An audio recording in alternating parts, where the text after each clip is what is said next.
అమెరికాలో గడప దాటని భారతీయులు బెంబలెత్తిస్తున్న వీసా తనిఖీలు. ఇళ్లకే పరిమితమైన వలసదారులట. ట్రంప్ కఠిన ఆంక్షలతో ఉక్కిరిబిక్కిరి. విదేశాల కాదు అమెరికా లోపలి ప్రయాణాలు రద్దు చేసుకున్న వైనమంట. అగ్రరాజ్యంలో సందడి లేని న్యూ ఇయర్. కేఎఫ్ఎఫ్ ఎన్వైటి సర్వేలో వెల్లడి అట. ఇది కథ, ఇది కథ. ఇక్కడ మన దేశంలో మనం ఉంటే ఏదో గుడిసెలైనా కూడా మన కాలు మీద కాలు వేసుకుని దర్జాగా ఉండొచ్చు. ఉన్న పూరి గుడిసెలైనా సరే మనం దర్జాగా కాలు మీద కాలు వేసుకొని కూర్చోవచ్చు. దేశం కానీ దేశం పోయి ఆడ బయటికి రాకుండా ఇంట్లో దాక్కునే పరిస్థితి వచ్చింది.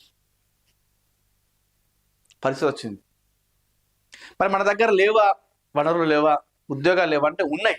ఇది ఒక పిచ్చి అనేది సరే కొంతమందికి ఉంటుంది, వెళ్ళాలి, చదువుకోవాలి, అది తప్పు లేదు, వెళ్ళాల్సిందే.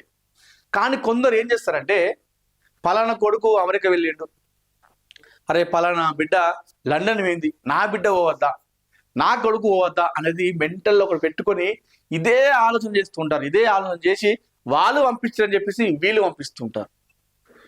ఇది ఇప్పటికీ ఇదే చాలా మంది పేరెంట్స్ ఇదే రుద్దుతున్నారు. అటు కొంతమంది పేరెంట్స్ చూస్తే ఇటు కొంతమంది విద్యార్థులు కూడా అదే పేరెంట్స్ పైన రుద్దుతున్నారు. ఇదే జరుగుతుంది. లక్షలు సంపాదిస్తున్నట, కోట్లు వచ్చినాయట, అక్కడ బిల్డింగ్ కట్టినట, అక్కడ ఒక ఫంక్షన్ హాల్ కట్టినట, ఇంకో 10 ఎకరాలు ఉన్నారట, మనం కూడా మనల్ని పంపిస్తే అక్కడ మనం కూడా అట్లా ఉండొచ్చు అని చెప్పేసి ఒకటి పెట్టుకున్నారు. అది పెట్టుకోవడం ఒక్కటి, మళ్ళీ అదొక దాని ఒక పిచ్చి అంట. నేనైతే కొంతమంది అయితే దాన్ని పిచ్చిలాగా అనుకున్నారు. వాళ్ళు వేరు, నేను కూడా పంపిస్తాను బిడ్డనని. అరే అంతకంటే మించి ఉన్నాయి, ఇక్కడ చాలా ఉన్నాయి ఉద్యోగాలు చేసుకోవడానికి. అక్కడ వచ్చే జీతం కంటే ఇక్కడ ఎక్కువ జీతం వస్తాయి. అదే తెలియ ఇక్కడ పెడితే సరే కొందరు వెళ్తారు, వాళ్ళకు స్టడీ బట్టి అది ఓకే. నేను చెప్పేది కొంతమంది గురించి. కొంతమంది మాత్రం వెళ్ళాలి, ఖచ్చితంగా నా బిడ్డ వెళ్ళాలి, లేకపోతే నా కొడుకు వెళ్ళాలి, లేకపోతే నేను వెళ్ళాలి అని చెప్పేసి పేరెంట్స్ టార్చర్ చేయడం, ఇది జరుగుతాయి. ఇది కరెక్ట్ కాదు అని అడుగుతాయి. అట్లా చేస్తే ఏమవుతుంది అంటే దేశంగా దేశమై గడప దాటుకుని తలుపులు వేసుకొని మూలకు బతికి కూర్చున్నటువంటి సిచ్యువేషన్ ఏర్పడేది ఇప్పుడు చాలా మంది కూడా. ట్రంప్ అసలే ట్రంప్ గాడు వాడు, వాంతో పెద్ద సైకో. వాడు ఎప్పుడు ఎలా మాట్లాడతాడు, ఎప్పుడు ఎలా ప్రవర్తిస్తాడో వానికి తెలియదు. ఇప్పుడే ప్రెస్ మీట్లో నవ్వుకుంటూ మాట్లాడతాడు, ఒకేసారి సీరియస్ అయిపోయి మాట్లాడతాడు. అట్లాంటి ఉన్న దగ్గర ఎట్లుంటుంది సిచ్యువేషన్? తనిఖీలు చేస్తే ఇట్లాంటి భయపడకుండా బయటకు వస్తారట.